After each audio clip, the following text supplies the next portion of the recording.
Hey everybody, this is Dave Dugdale, learningdslrvideo.com. I've been a big fan of Tom Antos. In fact, I think a couple years ago I did a video which I need to update, like the top 17 people to follow, and Tom was definitely on that list.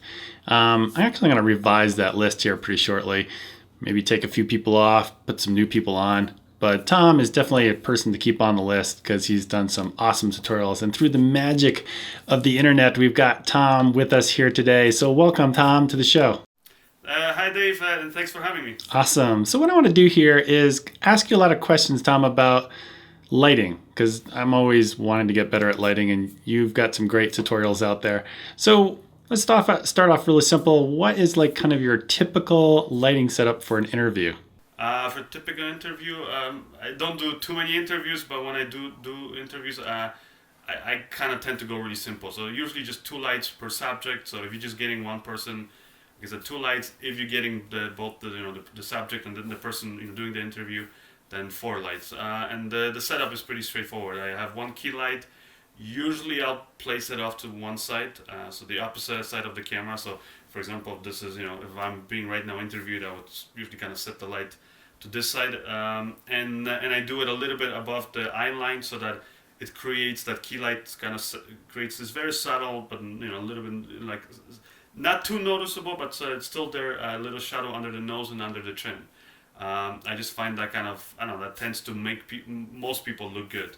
And then for the second light, I'll put put it on the opposite side, so it'll be behind and to the opposite side of the key light. That one, I tend to usually put it kind of around the same height. The only thing is, most of the time I'll put the intensity, 2-to-1 when it comes to the key light, so twice as strong. Some cases I'll make I'll make it the same intensity as the key light when I feel like the subject doesn't need to be separated from the background as much. But yeah, that's in general what I do. So when you're setting up those lights, which ones do you set up first?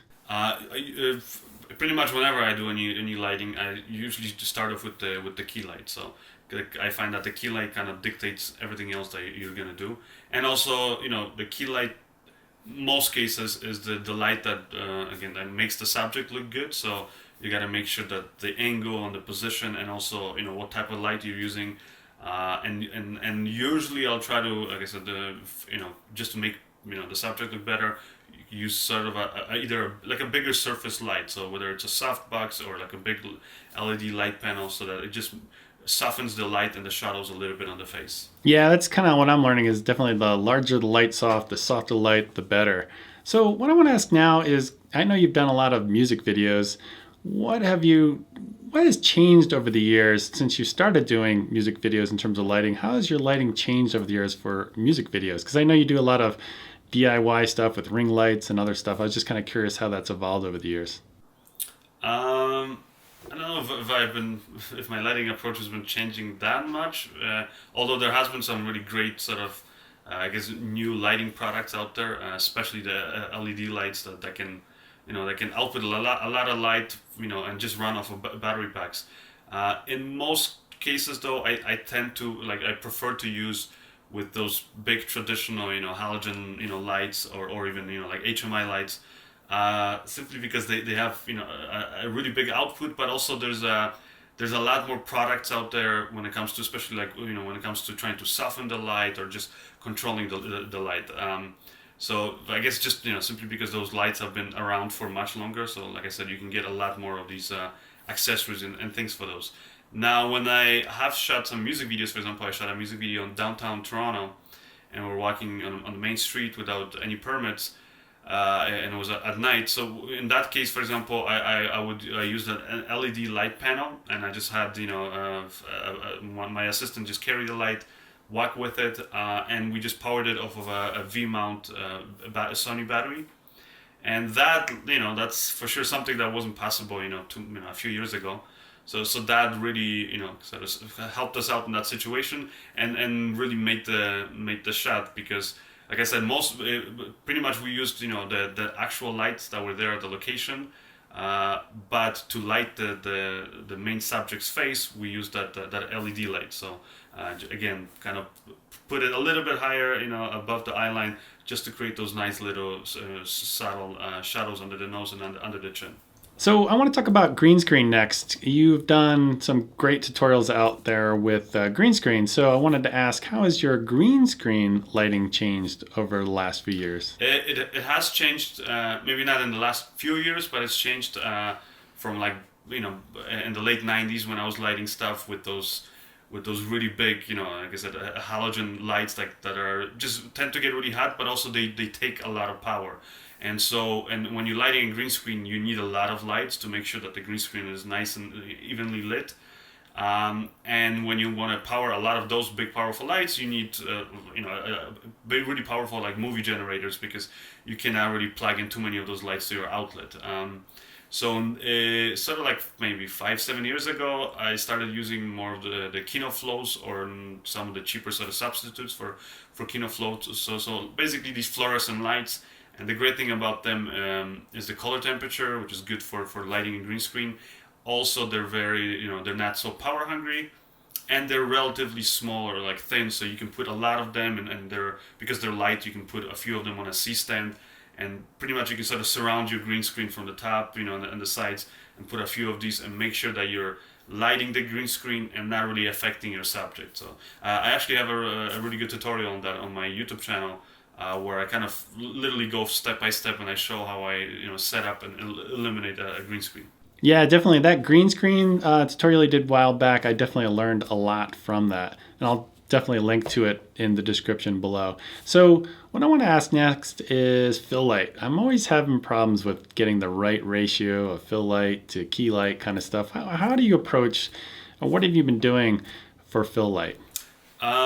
Fill light, I usually try to use as much as I can the actual light at the location, simply because I think sometimes people tend to forget that the location itself might have some really nice looking lights, and they sort of overlight it, and they make the location look very unnatural. So I basically will, like I said, I'll adjust my key light so that I'm getting just enough, I guess so the light in at the location is visible, and it kind of acts as a fill light, basically. And then in some cases, when let's say the location doesn't have enough lighting, or the lighting, let's say, doesn't match because of the color temperature, then I'll use, for example, a reflector. That's usually my second approach. And if that's not enough, then I'll use those small little LED light panels, and just barely kind of put it up, just so that it's not really noticeable, and it's not creating shadows by itself, but it's just kind of evens out the shadows. So my next question relates to lighting a little bit. What do you do to get such a cinematic look? Because some of your videos I've watched are like, wow, this looks awesome. It could be like in a movie theater kind of thing.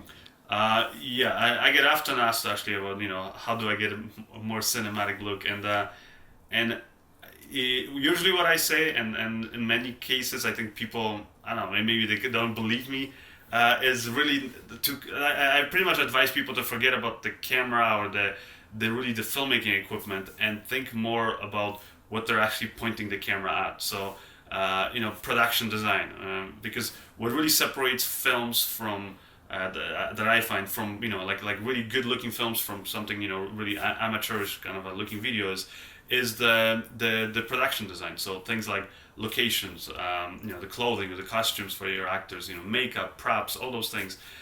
If you have basically like a really interesting looking scene, nice, like I said, nice location, all that stuff, let's say maybe a nice car, then it makes your job as a cinematographer a lot easier, because literally you can just point the camera, find a decent angle, and then you can sort of I guess dress it up slightly and make it look that much better by adding maybe interesting lighting when it's needed. Maybe sometimes it's not needed, and then also, like I said, using a good quality camera, will again bring up the quality a little bit more. Although these days DSLRs are like I said, if you have a good production design in your film or your music video, it's the camera doesn't matter that much.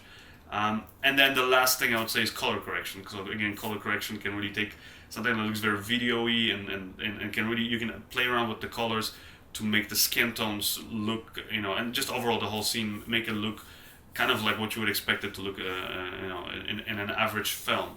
But none of those things, like I said, the color correction, camera, even the lights, really will make much of a difference if all you're gonna do is just point the camera at like let's say a boring white wall, and then just an actor just standing there in typical clothing. So, like I said, you got to start off with your production design. If you have that right there, you're gonna have a cinematic looking image, and then all those extra things that they kind of build up on top of that. Yeah, that's what I'm noticing is just you have to pay attention to the details, and all those little details add up, and it gives you that kind of cinematic look is kind of what I'm finding. So thanks for coming on. Tom, where can people find you online? You guys can find me on my website, tomantosfilms.com. I actually do a lot of filmmaking tutorials, so I have over, I believe, like 8 or 9 hours now of free filmmaking tutorials there. Anything from lighting, editing, color grading, to special effects there. And also I have a YouTube channel, so just type in Tom Antos, and again, you'll find all my tutorials and some of my films that I've done there. My audience definitely follow Tom. He's been awesome. Great stuff. Thanks for having me again, and hopefully we can do this again.